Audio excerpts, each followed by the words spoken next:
Hello guys, Navita classes में आप सभी का स्वागत है। जैसे कि आप स्क्रीन पे देख पा रहे हैं, हमने एक सीरीज़ स्टार्ट की है जिसमें हम पॉलिटी के जितने भी प्रीवियस ईयर क्वेश्चंस हैं उनको सॉल्व कर रहे हैं और हम 20 क्वेश्चन तक सॉल्व कर चुके हैं। अब हम करेंगे 21 से स्टार्ट कर रहे हैं, जिसमें जो आपको दिखाई दे रहा है, जो ये स्टेटमेंट है, which of the following items is wrongly matched. जो फर्स्ट स्टेटमेंट है, December 9, 1947 constituent assembly is first meeting. ठीक है। सेकंड स्टेटमेंट को देखते हैं। Number 26, 1949 people of India adopted, enacted and gave to themselves the constitution. ठीक है। January 24, 1950 the constitution was finally signed the member of constituent assembly. D, January 26, 1950 date of commencement of the constitution. अब देखिए, अगर हम ये जितने भी statement हैं उनको चेक करते हैं, उनमें सिर्फ एक ही बहुत माइन्यूट गलती है। वो क्या है? फर्स्ट स्टेटमेंट में दिसंबर 9 ठीक है, लेकिन 1947 नहीं है, वो है 1946 को। 1946 को पहली बार हमारी संविधान सभा की मीटिंग हुई थी। ठीक है। अब देखिए, इनमें से जितनी भी हमने ये स्टेटमेंट देखी हैं ये करेक्ट हैं। तीनों की तीनों स्टेटमेंट, बी भी करेक्ट है और सी भी करेक्ट है। देखिए, हम दोबारा इस ऑप्शन जो है इनको पढ़ते हैं, ताकि यही क्वेश्चन अब कभी भी रिपीट होते हैं तो हमारे जहन में रहेंगे कि हमने ये कवर किया था और ये इनके फैक्ट हैं। नवंबर 26, 1949 को, ठीक है, हमने अडोप्ट किया, हमने इनेक्ट किया, हमने गिव टू देमसेल्फ। ठीक है। January 24, 1950 constitution was finally signed by the member. ठीक है, फाइनली साइन हुआ था। कितने लोगों ने साइन किया था तो ये भी हम बताएंगे नेक्स्ट उसमें। जनवरी 26, 1950 डेट ऑफ कमेंसमेंट, ये आपको याद रखना है। डेट ऑफ जो कमेंसमेंट थी वो कब थी हमारे संविधान की। ठीक है। अब देखिए, अब चलते हैं हम नेक्स्ट क्वेश्चन की तरफ। वो क्या है? क्वेश्चन नंबर 22, वो इसमें दिया गया है, मैच द फॉलोइंग। जुलाई 22, 1947, ठीक है, जनवरी 24, 1950, जनवरी 26, 1950, मार्च 22, 1957। देखिए, यहाँ पे क्या है, मैं आपको एक चीज़ बताना चाह रहा हूँ। यहाँ पे एक याद करने का है, ये एक निमोनिक्स टाइप का मान लीजिए इसको, FSE। ठीक है, ये क्या है? पहले हमने अपने जो इंडियन फ्लैग है उसको अपने हाथ में उठाया, फिर हमने सॉन्ग, ठीक है, जो सॉन्ग को सुना या गीत को गाया, फिर हमने हमारे एम्बलम को सल्यूट किया, FSC। ठीक है, तो इनमें से क्या होगा, जब ये चीज़ें हम देखेंगे FSC में देखेंगे तो वो क्या है, F, फिर दोबारा से हम उसको लिख लेते हैं FSE। ठीक है। अब देखिए, जुलाई 22, 1947, ठीक है, इसमें क्या होगा, हमने हमारे फ्लैग को अडॉप्ट किया पहली बात। ए का 4, फोर्थ ऑप्शन ठीक है। यहाँ पे एक के साथ 4 मैचिंग होगी, तो जिसमें भी 4 है वो देखो। अब देखिए, उसके बाद क्या है नेक्स्ट, जनवरी 24, 1950, ये क्या है, इसमें हमने सॉन्ग को, जो हमारा सॉन्ग था उसको अडॉप्ट किया, adoption of national song. B का 1 मैच हो गया है, बी का 1। ठीक है। जनवरी 26, 1950, इसमें क्या है, सॉन्ग के बाद क्या है, एम्बलम आया, तो हमने एम्बलम को सल्यूट किया, अडॉप्शन ऑफ नेशनल एम्बलम, सी का 2। अब जिसमें भी ऑप्शन है वो चेक करो, ए का 4, बी का 1, ये देख लो। ए का 4 ये तो कट गया ऑप्शन। अब बी का क्या है, 1, बी का 1 जिसमें भी है वो देखो, ये भी कट गया क्योंकि आपको वो फैक्ट पता है। और सी का 2, जिसमें सी का 2 है वो देखो, हाँ इसमें है, तो ये ऑप्शन भी कट गया। एलिमिनेशन मेथड से आपने क्या किया, ये सभी ऑप्शन आपने ए, बी और सी डिलीट कर दिया। अब ऑप्शन रहेगा क्या, ऑप्शन डी, ये इसका आंसर है। इसमें मार्च 22 1957 को क्या हुआ था, हमने हमारा जो नेशनल फ्लैग था उसको नेशनल कैलेंडर को उसने हमने अडॉप्ट किया था। डी का 3 option, option D is correct. ठीक है, अब देखते हैं हम नेक्स्ट क्वेश्चन को। नेक्स्ट क्वेश्चन क्या है, next question is which of the following provision of the constitution came into force from November 26 1949। ठीक है, 26 नवंबर को जब हमने हमारा संविधान को अडॉप्ट किया, इनेक्ट किया और गेव टू देम सेल्स या गेव टू अवर सेल्फ, वो उनमें कौन कौन से प्रोविज़न थे। ठीक है, first option provisions relating to citizenship, yes ये था। प्रोविज़न रिलेटिंग टू इलेक्शन, ये भी था। Provision relating to provisional parliament, yes provisional parliament तो बन ही चुकी थी। इसमें देखिए, इसको याद करने का तरीका CPE, मैं इसको ऐसे याद करता हूँ CPE। ठीक है, ये तीनों ऑप्शन थे।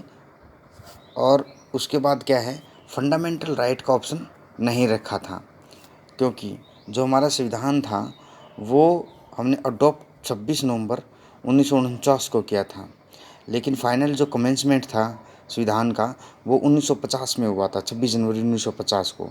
तब काफ़ी चीज़ें ऐड की गई थी, और जब वो ऐड की गई थी तो फुल हमारा संविधान बन के रेडी हो गया था। तो ये 3 चीज़ों तो पहले से ही उनके प्रोविज़न में थी। सी से सिटीजनशिप, ई से इलेक्शन, पी से प्रोविजनल पार्लियामेंट। ठीक है, ये तीनों चीज़ें थी। उसके बाद जो हम नेक्स्ट क्वेश्चन देखते हैं वो क्या है, question number 24। Indian constitution establish a secular state. ठीक है, सेक्युलर स्टेट है। देखिए, हमारे प्रेम्बल जो है वो सिर्फ एक ही बार उसका संशोधन हुआ है, वो 42nd संशोधन जो था कॉन्स्टिट्यूशनल अमेंडमेंट एक्ट 1946 47 सॉरी 47 1976। ठीक है, 1976 को हमारे संविधान का 42वें संशोधन के तहत क्या हुआ, कुछ वर्ड ऐड किए गए। इनमें जो 3 वर्ड हैं वो इम्पोर्टेंट हैं, सोशलिस्ट, सेक्युलर, इंटेग्रिटी, SSI। ठीक है, ये तीनों वर्ड क्या हैं, सोशलिस्ट, सेक्युलर, इंटेग्रिटी। और जो प्रस्तावना पत्र के अंदर पहले से ही जो 3 वर्ड थे जब से प्रस्तावना पत्र बना था वो है SDR, सोवरेन, डेमोक्रेटिक, रिपब्लिक। ठीक है, तो ये 3 वर्ड तो पहले से थे, लेकिन ये 3 वर्ड जो 42वां संविधान का संशोधन है 1976 उसमें ये जोड़े गए थे। अब देखिए, इनका सेकुलर का मीनिंग क्या है, ये यहाँ पे हमें बताना है। सेकुलर का मीनिंग क्या है, सेकुलर का मीनिंग है the state treat all religion equally, एकदम से सही है। The freedom of faith worship is allowed to all the people, एकदम, ये भी एकदम से सही है। ठीक है, उसके बाद जो ऑप्शन 3 है वो देखते हैं, educational institution without exception are free to impart religious instruction. No, with exception है ये, क्या वो भी माइनॉरिटी एजुकेशन इंस्टीट्यूशन है उनको सिर्फ एक्सेप्शन है, वरना किसी को एक्सेप्शन नहीं है कि वो रिलीजियस इंस्ट्रक्शन दे। ऑप्शन नंबर, इसका मतलब ये यहाँ पे कट गया। अब जिसमें 3 है ऑप्शन वो तो अपने आप ही उड़ गया। ठीक है, अब हमें देखना है 4th option, the state makes no discrimination on the basis of religion in the matter of employment, एकदम से सही है। स्टेट कोई डिस्क्रिमिनेशन नहीं करता एम्प्लॉयमेंट के मुद्दे पे, जब भी क्या हो, किसी का सिलेक्शन हो, तो state makes no discrimination on the basis of religion, धर्म के आधार पर। ठीक है, अब ऑप्शन इसमें आंसर जो है वो आंसर डी इज़ करेक्ट। ठीक है, उसके बाद जो नेक्स्ट क्वेश्चन है वो क्या है, question number 25। Which of the following are which of the following are the principal features of the Government of India Act 1990? इसको मोन्टेगू चेम्सफोर्ड रिफॉर्म भी बोलते हैं, एमसी रिफॉर्म। मोन्टेगू चेम्सफोर्ड क्या थे उस टाइम पे? वाइसराय थे, ठीक है। मोन्टेगू क्या थे? सेक्रेटरी ऑफ स्टेट थे। तो 1919 में जो 1919 का एक्ट है उसमें क्या क्या चीज़ें थी जो इम्पोर्टेंट थी या उसका फीचर थी? देखिए, ये 1919 में introduction of dyarchy in the executive government of provinces, ठीक है, एकदम से करेक्ट है इसका आंसर। ये डायरकी लेके आए थे। डायरकी में क्या था, जो भी चाहे वो सेंटर में है, सेंट्रल लेजिस्लेटिव काउंसिल है, चाहे वो प्रोविंशियल, जो काउंसिल थी वो दो डिवाइड कर दी दो भाग में। एक सेंट्रल लेजिस्लेटिव काउंसिल थी, एक क्या थी? Provincial legislative council. अब इनमें क्या थे सब्जेक्ट जो थे, जैसे कि आज के टाइम हमारे जो संविधान में जो सूचियाँ बटी हुई हैं उसमें क्या है, जैसे एक तो यूनियन लिस्ट है, ठीक है, 7th शेड्यूल में आती है। एक स्टेट लिस्ट है, ठीक है, एक है कंकरेंट समवर्ती सूची यूएससी।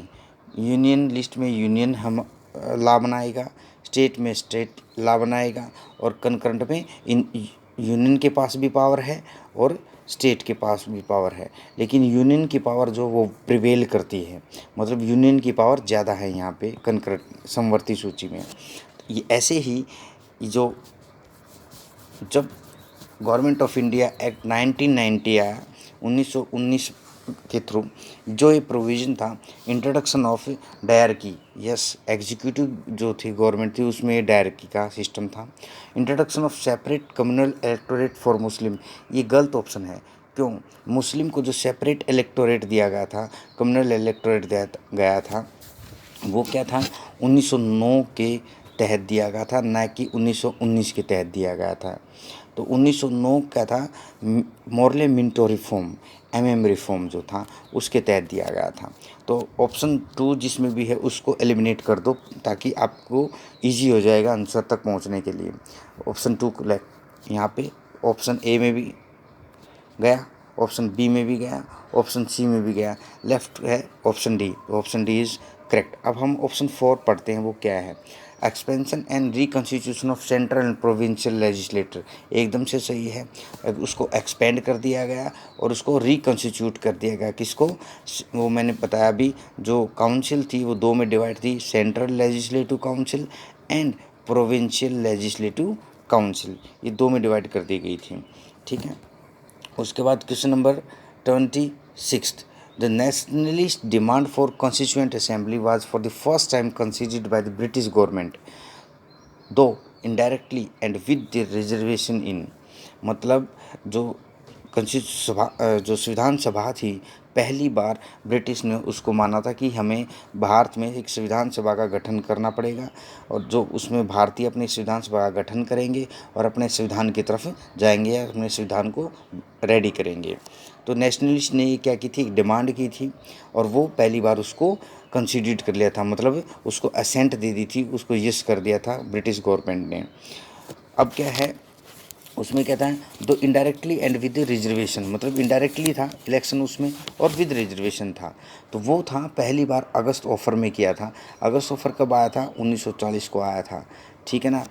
अब क्या है, अगस्त ऑफर में तो ये यस कर दी गई थी, लेकिन जो कैबिनेट मिशन प्लान थी 1946 की, उसमें जितने भी प्रोविज़न थे कैबिनेट मिशन प्लान के अकॉर्डिंग वो सारे के सारे संविधान सभा में ऐड कर दिए थे, और संविधान सभा ने उसी के अकॉर्डिंग काम किया था, कैबिनेट मिशन प्लान के अकॉर्डिंग ही काम किया था। ये भी आपको याद रखना है, ठीक है। अगर आपको वीडियो पसंद आई है, वीडियो को लाइक करना, शेयर करें एंड सब्सक्राइब करें। Thank you all.